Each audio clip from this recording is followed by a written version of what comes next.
Today is December 7th. The date,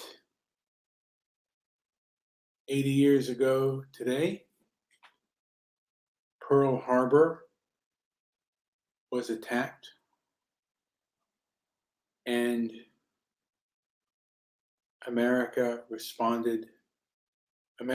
and her allies responded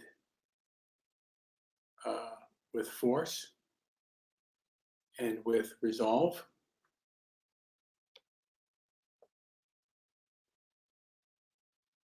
And the establishment was behind that war effort.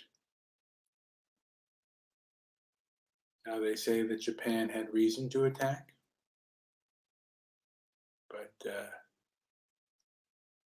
we didn't, hey, you attack us, you cause death, and we respond.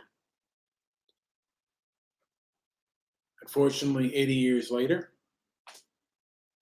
people attack, they burn, they destroy, and those who stand up to the mob, people like Kyle Rittenhouse, the McCluskeys, they're considered the bad guys. And the world has gone upside down. Again, 80 years ago, we knew if you attacked us, we would get you back. We would see to it that you paid a price for attacking us. Now, when we're attacked by the mob,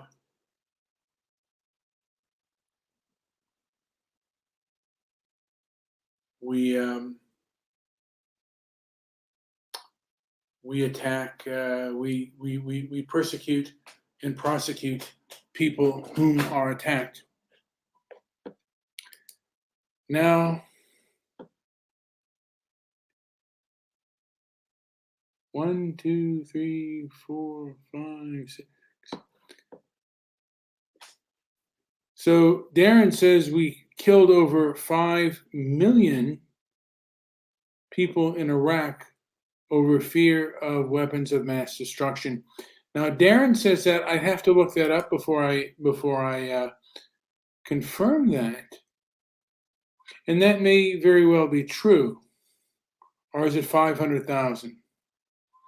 Okay, 500,000. That's a lot less than 5 million, but it's still quite a bit. So 500,000 people. The United States killed 500,000 people in Iraq.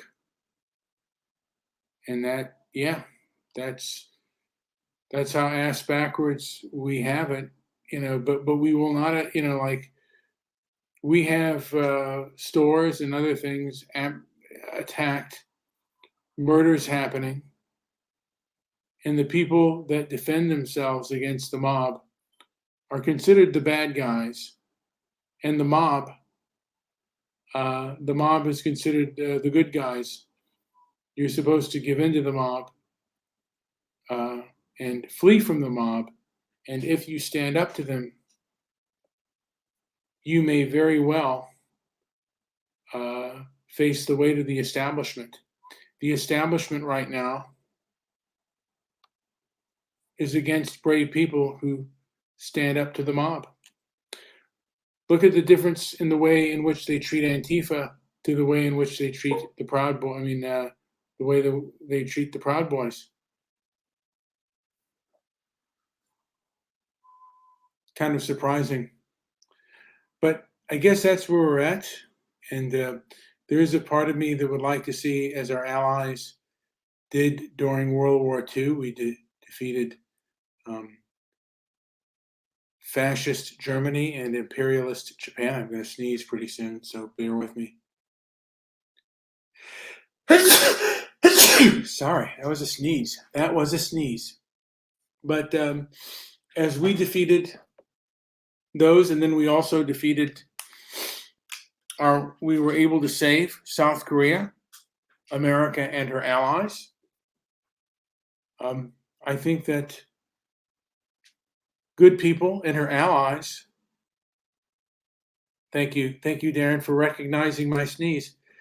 Perhaps America, the noble people in America, we are under siege right now with forces. This is largely an economic war, and the good people in America and the good people all over the world hopefully can join forces, because this kind of woke ideology is not just in America. It seems to be. It seems to have made its way in Europe as well. It is particularly within the Anglosphere, but I hear it's even prevalent in India and other parts of the world. And they do not like debate. They do not like open discussion.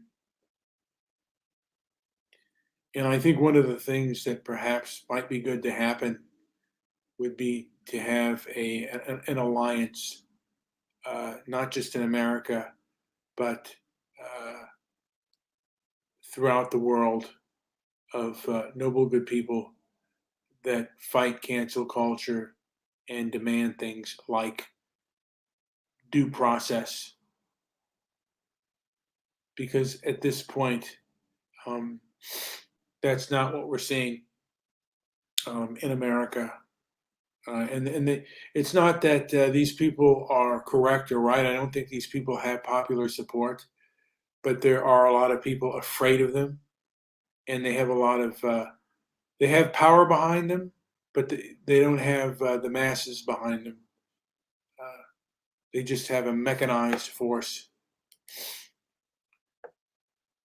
2,000 per vaccine every 8 months for everyone except poor countries, because their governments don't offer vaccine lawsuit protection against big pharma. And there's a whole thing with the vaccine mandates. But again, we're seeing crime out of control. The days of going shopping out in a shopping center may be a thing of the past. Everything will be a warehouse, and everything will be delivered to your door. And then pretty soon we'll start seeing people rob delivery drivers, and things will become uncertain, because we are basically coddling the criminal class within this country. And that is a possibility, particularly within these big cities. And there's a lot to enjoy with a big city, but these individuals, these groups are making big cities unlivable, and they are absolutely barbaric. There's a lot of celebrities who basically put like, who are trying to control the society. People like D.L. Hughley, who these aren't these individuals are not these people who promote this kind of social justice. They're not really well thought out. And if you really look at how they live, on average, how they live and the way they live to what they preach, they don't have to to suffer the consequences of what they preach. A lot of them send their children to private schools, and they live in very gated communities. They don't have to go out shopping, and they don't have to deal with the high prices or the extra travel that individuals have to do, because the the stores will not buy in those areas, will not set up in those areas, and sooner or later, it's going to get further and further out, and only the very wealthy will be able to go to stores because of the criminal element, and it is making it unlivable for the rest of society.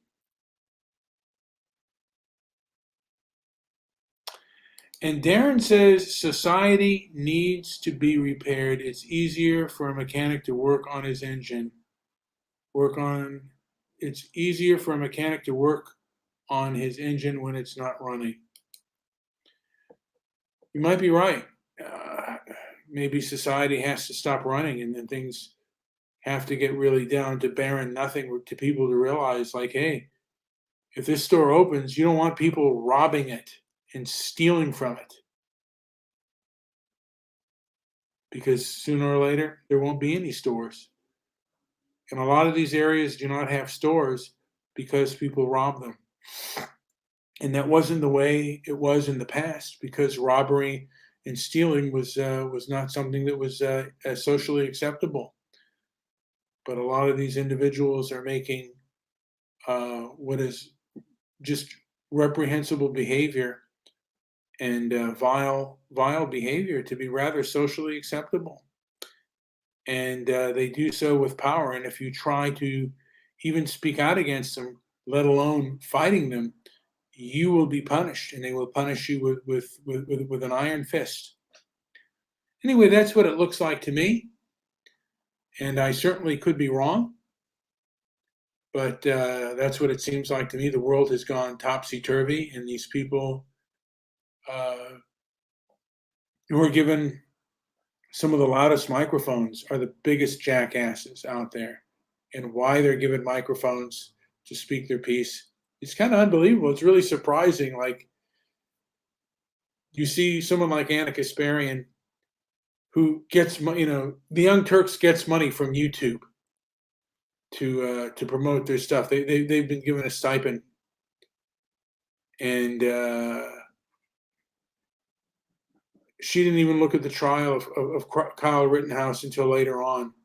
And she's someone who brags to say that we get paid to know political stuff and news stories, to comment on it, and then she admits to being wrong. That's you should be off the air. You should not. Why is YouTube promoting you when you are so wrong?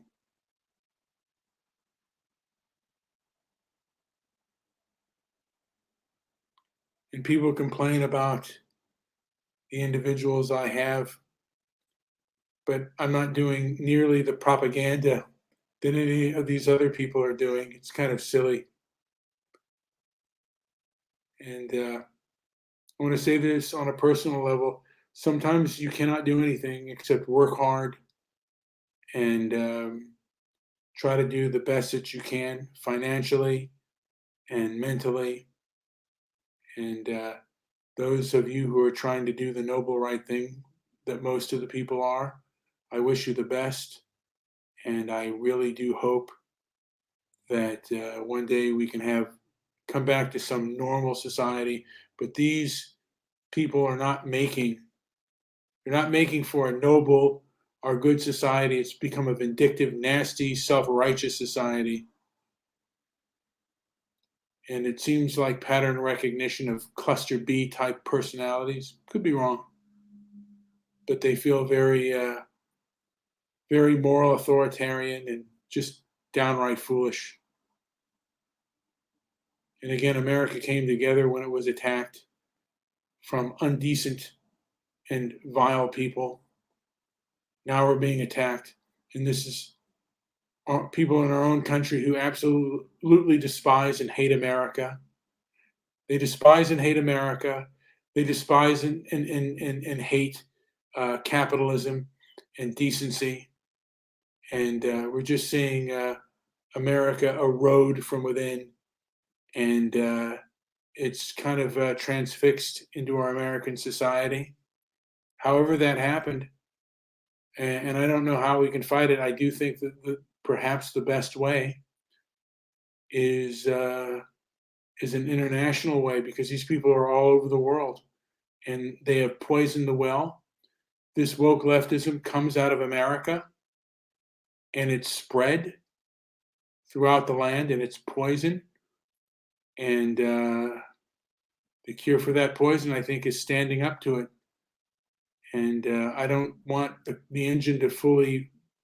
If the engine of America goes down, I think the world goes down. The civilized and decent world go down with it. And I think that decent people need to stand up and be counted and just say enough's enough. What you're doing and what you're promoting is garbage.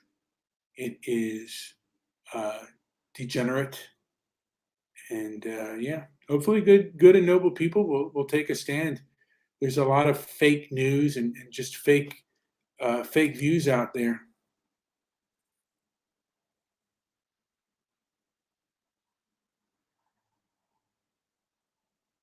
Now, Darren says most people usually try to do the best they can. Great things can be achieved with love, in my opinion. When you focus on hate, however, it attracts more hate.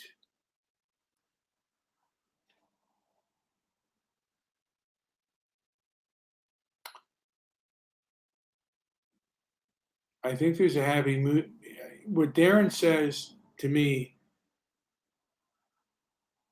I think he's on to something, but he misses a point here.